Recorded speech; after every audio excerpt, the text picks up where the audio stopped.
E aí, pessoal, tudo bem com vocês? Meu nome é Felipe, sejam bem-vindos ao canal Repensando Saúde. Hoje eu quero falar com vocês um pouquinho sobre escolha. A princípio você pode pensar e falar, putz, escolha não tem nada a ver com saúde. Eu penso totalmente ao contrário, escolha tem tudo a ver com saúde. A saúde, ela parte da escolha de querer ser saudável. Eu não sei se você já ouviu um estudo que foi feito em Stanford na década de 70, que é o famoso teste do marshmallow.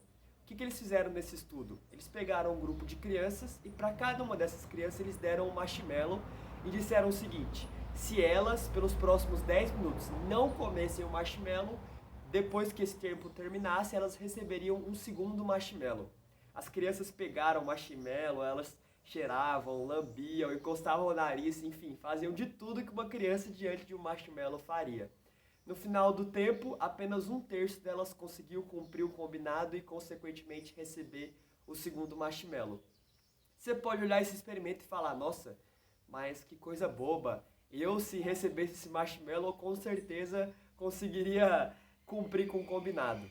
Só que se a gente fizer uma analogia para a nossa vida adulta, vamos colocar assim, diversos momentos a gente enfrenta algumas dessas tentações que essas crianças enfrentaram. Vamos supor, às vezes eu estou mexendo lá no meu Netflix e já está muito tarde e eu tenho que escolher entre priorizar a minha noite de sono ou priorizar mais um episódio da série.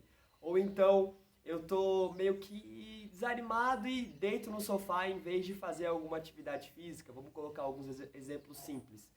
E o interessante é, sempre parece nesses momentos de decisão que a escolha que vai trazer mais benefício real, no nosso caso do exemplo, dormir mais cedo ou fazer exercício físico, sempre parece que requer muito mais energia, que é um negócio muito dispendioso. Já perceberam isso?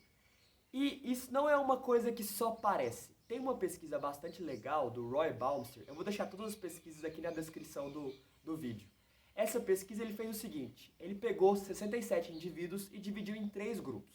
O primeiro grupo, eles tinham que sentar diante de uma mesa e nessa mesa tinha um prato de rabanete, isso mesmo, rabanete, e um prato de cookie.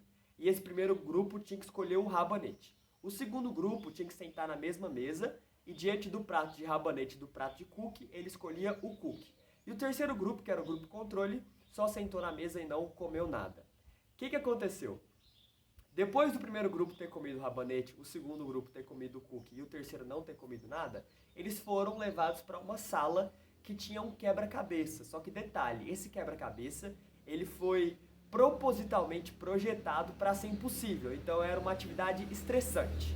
E o interessante, quem vocês acham que foi o primeiro grupo a desistir? Olha que é meio contraintuitivo. O primeiro grupo a desistir foi o do rabanete. Eles desistiram em média em 8 minutos. O grupo do cookie e o grupo que não comeu nada desistiram em média por volta de 20 minutos. E aí você pode ficar, tá, mas o que isso tem a ver? Então, o grupo do rabanete, eles a princípio tiveram que ter um autocontrole, exercer uma força de vontade muito grande para comer o rabanete, e aí eles ficaram menos capazes de lidar com uma situação estressante que foi o quebra-cabeça. Os outros dois grupos, o grupo do cookie e o grupo que não comeu, o grupo controle, aparentemente eles não tiveram que usar o autocontrole ou a força de vontade de maneira intensa na primeira situação, para comer o cookie ou não comer, e aí eles estavam mais aptos a enfrentar uma situação estressante, que foi o quebra-cabeça, e por isso eles conseguiram resistir mais tempo. E aí surge a famosa teoria que eles chamam de ego depletion, que seria esgotamento do ego, que é a ideia de que a nossa força de vontade, o nosso autocontrole, ele tem um estoque. E aí, conforme eu vou usando esse estoque, eu tenho uma menor capacidade de fazer uma escolha ótima na próxima decisão que aparecer. Então, no experimento, por exemplo, o cara teve que usar muito do estoque dele, de autocontrole, de força de vontade, e aí ele não foi capaz, no próximo evento estressante, de realmente resistir, de realmente conseguir fazer uma escolha ótima. Então, vamos supor no nosso dia a dia, eu tenho que fazer uma escolha, vamos supor, de ir no trabalho. Eu tô lá no trabalho, eu tenho que estar no trabalho, tenho que fazer uma escolha difícil de ir para uma reunião chata, depois não sei o que, enfim. Várias situações que eu vou diminuindo o meu estoque de autocontrole, diminuindo o meu estoque de força de vontade. Aí quando eu chego em casa, lembra, eu já usei muito desse meu autocontrole, da minha força de vontade durante o meu dia no trabalho. Quando eu chego em casa, esse meu reservatório está muito vazio. Então o que eu faço? Eu escolho as coisas mais fáceis possíveis. Eu nem penso na minha decisão, faço simplesmente o mais fácil. E aí a gente fica, putz, então se eu tenho um reservatório que ele vai diminuindo durante o dia conforme eu vou fazendo as minhas escolhas, eu tô ferrado, porque eu não vou conseguir fazer a escolha ótima. E aí o que surge? A gente tem percebido que as pessoas que realmente conseguem alcançar as metas que elas propõem a si e tudo mais, não são as pessoas que têm mais autocontrole ou força de vontade. Isso é meio balela. As pessoas que realmente conseguem alcançar o que elas projetaram para si são as que criaram um ambiente ao redor. E aí o legal, essas pessoas que criam um ambiente ao redor, elas nem percebem que elas estão fazendo uma escolha.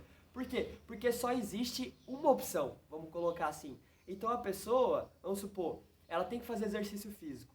Só que ela nem pensa que ela precisa fazer. Ela colocou a bicicleta entre o trabalho e a casa. Então a única maneira dela ir do trabalho para casa é de bicicleta. Ela nem pensou nisso. Ela projetou um ambiente para que aquilo ocorresse de maneira tão natural que não fosse necessário esse momento de decisão.